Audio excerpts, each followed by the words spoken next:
Howard Gardner nasceu em 1943. É professor da Harvard University e da Boston University School of Medicine e diretor sênior do Projeto Zero de Harvard. Gardner é autor de centenas de artigos e mais de 20 livros traduzidos em 22 línguas.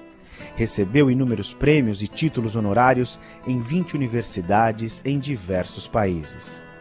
Como psicólogo do desenvolvimento, Gardner acreditava que suas pesquisas sobre a inteligência teriam repercussão entre seus pares. Mas o que ocorreu foi que a sua teoria das inteligências múltiplas tornou-o mundialmente conhecido e estudado principalmente por educadores. Nos últimos anos, Gardner tem se dedicado especialmente a estudar as implicações educacionais de sua teoria.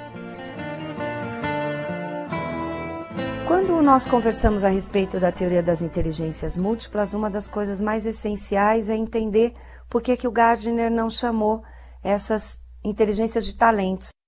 Ele opta por não chamar de talentos porque ele disse que achava pouco perto da grandiosidade que a inteligência tem. Para ele, a inteligência é um potencial biológico, mas é mais do que isso. Para o Gardner, a inteligência está associada à capacidade de resolver problemas, de ter projetos, de desenvolver projetos que sejam socialmente úteis e, mais do que sonhar, ir atrás de realizar esses projetos. E aí ele diz uma coisa interessante, que para criar alguma coisa socialmente útil, você não tem uma forma só de criação. Você tem a criação na arte, você tem a criação na música, você tem uma criação voltada para a sua profissão. Então, o que ele percebe? Estudando os pacientes com danos cerebrais, estudando diferentes pessoas, olhando para os alunos, que nós temos múltiplas inteligências. E que essa capacidade de resolver problemas, de criar, ela pode acontecer em muitas áreas diferentes do cérebro.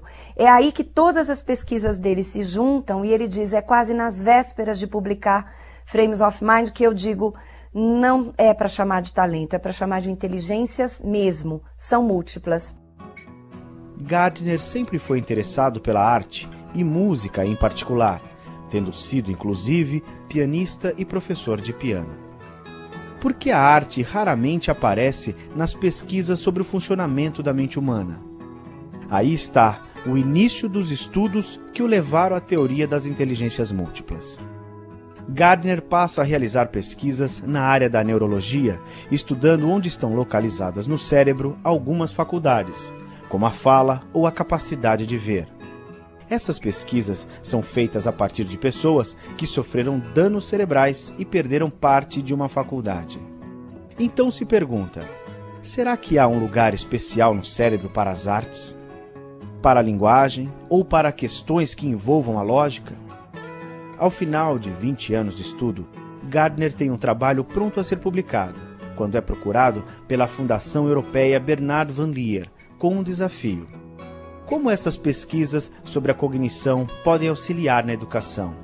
Após ampliar muito seus trabalhos, publica seu livro Estruturas da Mente, com as bases da teoria das inteligências múltiplas. A primeira versão da teoria das inteligências múltiplas tem 7 inteligências. Por que 7? Número mágico? Não, porque naquele momento eram as capacidades que o Gardner tinha identificado. Ele dizia que 2 já estavam amplamente estudadas, a lógico-matemática e a linguística. Então, a linguística, aquela inteligência associada a pessoas que escrevem, que falam, que lidam, criam, resolvem problemas através de múltiplas formas da linguagem oral e escrita. A inteligência lógico-matemática, associada à capacidade de lidar com números, mas também de resolver problemas, de seguir encadeamentos lógicos de ideias, e aí nós vamos ter os advogados, os cientistas, todas as pessoas que de alguma forma precisam ou usam ou têm uma grande capacidade de olhar de forma lógica para os problemas que têm para resolver, para as coisas que precisam criar.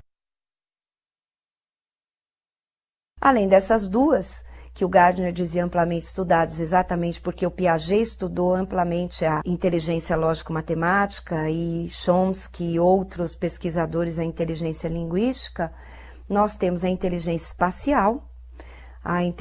espacial ligada à capacidade de olhar para o espaço e fazer transformações e entender o espaço.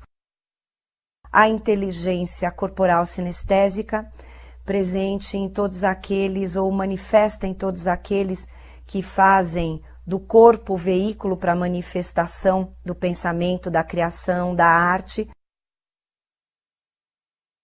Também temos duas inteligências mais pessoais, no seguinte sentido, elas estão ligadas, diz o Gardner, ao relacionamento com as pessoas. Então, a inteligência interpessoal, aquela inteligência que me permite ver o humor do outro, entender o outro, captar o outro na sua essência, presente muitas vezes nos vendedores e nos comunicadores, é na sensação, na percepção, na captação do outro como um legítimo outro. A inteligência intrapessoal, que é uma inteligência muito ligada ao autoconhecimento, ao autocontrole. A inteligência musical, que é aquela inteligência que me permite criar, né? Óbvio que o Gardner, como musicista, se dedicou muito a essa inteligência. E aí ele inclui a capacidade musical, que é a sensibilidade a sons, a ritmos, a músicas, como uma das 7 inteligências.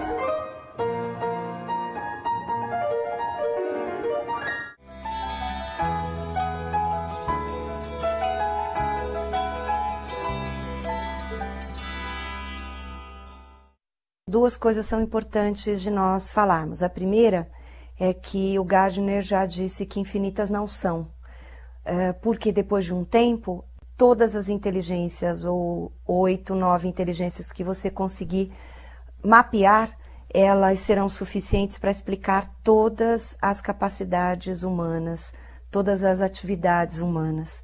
Mas ele diz que também não são só 7, eram 7 naquele momento. De lá para cá já são quase 20 anos ou 20 anos de pesquisa, e o Gardner identifica mais uma, que é a inteligência naturalista.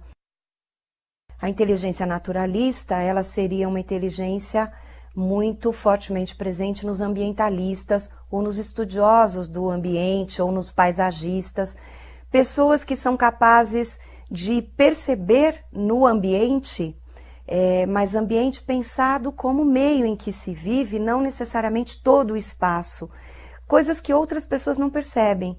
Então eu posso passar por perto de uma árvore e ela ser só uma árvore, mas um naturalista, ele olha para aquela árvore e diz, essa folha é uma folha diferente, será que essa folha tem relação com o tipo de pássaro que está aqui?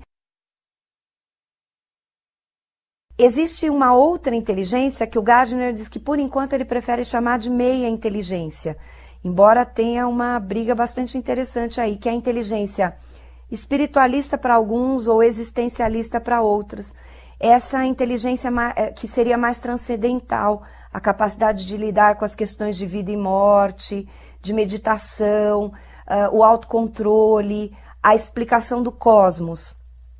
O Gardner diz que há comprovações já neurológicas de que a fé, por exemplo, ela interfere muito na cura de doenças, na sua própria ajuda, a fé religiosa, mas ele ainda não consegue concordar com os argumentos de quem estuda a teoria existencialista ou espiritualista. Ele diz que, por enquanto, ele nem refuta, mas ele também não diz que é.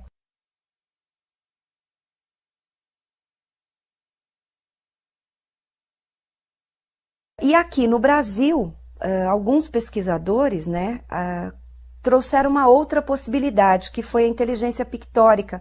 Essa inteligência vem sendo estudada desde mais ou menos 1994, inicialmente pelos trabalhos do professor Nilson Machado, da USP, e depois, com a minha colaboração, nós estudamos a possibilidade dessa inteligência, que seria a inteligência para criar e resolver problemas no âmbito da imagem, da expressão pictórica, do desenho. Isso também está em estudo, ela é muito validada aqui no Brasil, mas o Gardner ainda não teve nenhum posicionamento a esse respeito.